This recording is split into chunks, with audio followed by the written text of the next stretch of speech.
Now the serpent was more cunning than any beast of the field which the Lord God had made. And he said to the woman, Has God indeed said, You shall not eat of every tree of the garden? And the woman said to the serpent, We may eat the fruit of the trees of the garden, but of the fruit of the tree which is in the midst of the garden, God has said, You shall not eat it, nor shall you touch it, lest you die. Then the serpent said to the woman, You will not surely die, for God knows that in the day you eat of it, your eyes will be opened, and you will be like God, knowing good and evil. So when the woman saw that the tree was good for food, that it was pleasant to the eyes, and a tree desirable to make one wise, she took of its fruit and ate. She also gave to her husband with her, and he ate. Then the eyes of both of them were opened, and they knew that they were naked. And they sewed fig leaves together, and made themselves coverings. And they heard the sound of the Lord God walking in the garden in the cool of the day. And Adam and his wife hid themselves from the presence of the Lord God among the trees of the garden. Then the Lord God called to Adam and said to him, Where are you? So he said, I heard your voice in the garden, and I was afraid because I was naked, and I hid myself. And he said, Who told you that you were naked? Have you eaten from the tree of which I commanded you that you should not eat? Then the man said, The woman whom you gave to be with me, she gave me of the tree, and I ate. And the Lord God said to the woman, What is this you have done? The woman said, The serpent deceived me, and I ate. So the Lord God said to the serpent, Because you have done this, you are cursed more than all cattle, and more than every beast of the field. On your belly you shall go, and you shall eat dust all the days of your life. And I will put enmity between you and the woman, and between your seed and her seed. He shall bruise your head, and you shall bruise his heel. To the woman he said, I will greatly multiply your sorrow and your conception. In pain you shall bring forth children. Your desire shall be for your husband, and he shall rule over you. Then to Adam he said, Because you have heeded the voice of your wife, and have eaten from the tree of which I commanded you, saying, You shall not eat of it. Cursed is the ground for your sake. In toil you shall eat of it all the days of your life. Both thorns and thistles it shall bring forth for you, and you shall eat the herb of the field. In the sweat of your face you shall eat bread till you return to the ground, for out of it you were taken. For dust you are, and to dust you shall return. And Adam called his wife's name Eve because she was the mother of all living.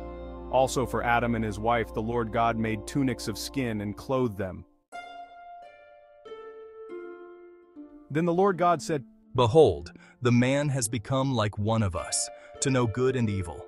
And now, lest he put out his hand and take also of the tree of life, and eat, and live forever. Therefore, the Lord God sent him out of the Garden of Eden to till the ground from which he was taken.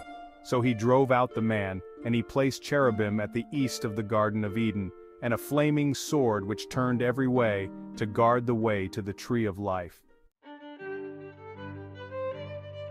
Now Adam knew Eve his wife, and she conceived and bore Cain, and said, I have acquired a man from the Lord. Then she bore again, this time his brother Abel.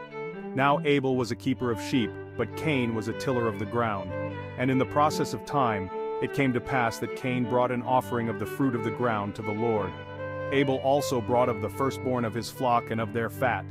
And the Lord respected Abel and his offering, but he did not respect Cain and his offering. And Cain was very angry, and his countenance fell.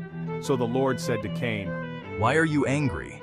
And why has your countenance fallen? If you do well, will you not be accepted? And if you do not do well, sin lies at the door. And its desire is for you, but you should rule over it. The first murder. Now Cain talked with Abel his brother. And it came to pass, when they were in the field, that I rose up against Abel my brother and killed him. Then the Lord said to Cain, Where is Abel your brother? I do not know. Am I my brother's keeper? What have you done? The voice of your brother's blood cries out to me from the ground. So now you are cursed from the earth, which has opened its mouth to receive your brother's blood from your hand. When you till the ground, it shall no longer yield its strength to you. A fugitive and a vagabond you shall be on the earth. My punishment is greater than I can bear. Surely you have driven me out this day from the face of the ground. I shall be hidden from your face. I shall be a fugitive and a vagabond on the earth. And it will happen that anyone who finds me will kill me. Therefore, whoever kills Cain, vengeance shall be taken on him sevenfold. And the Lord set a mark on Cain, lest anyone finding him should kill him. Then Cain went out from the presence of the Lord and dwelt in the land of Nod on the east of Eden. And Cain knew his wife, and she conceived and bore Enoch. And he built a city and called the name of the city after the name of his son, Enoch. To Enoch was born Irad, and Irad begot Mehujael, and Mehujael begot Methusael, and Methusael begot Lamech. Then Lamech took for himself 2 wives. The name of one was Adah, and the name of the second was Zillah. And Adah bore Jabal. He was the father of those who dwell in tents and have livestock. His brother's name was Jubal. He was the father of all those who play the harp and flute. And as for Zillah, she also bore Tubal-Cain, an instructor of every craftsman in bronze and iron.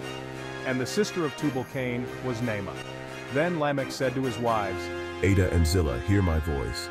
Wives of Lamech, listen to my speech. For I have killed a man for wounding me, even a young man for hurting me. If Cain shall be avenged 7-fold, then Lamech 77-fold. And Adam knew his wife again, and she bore a son and named him Seth. For God has appointed another seed for me instead of Abel, whom Cain killed. And as for Seth, to him also a son was born, and he named him Enosh. Then men began to call on the name of the Lord.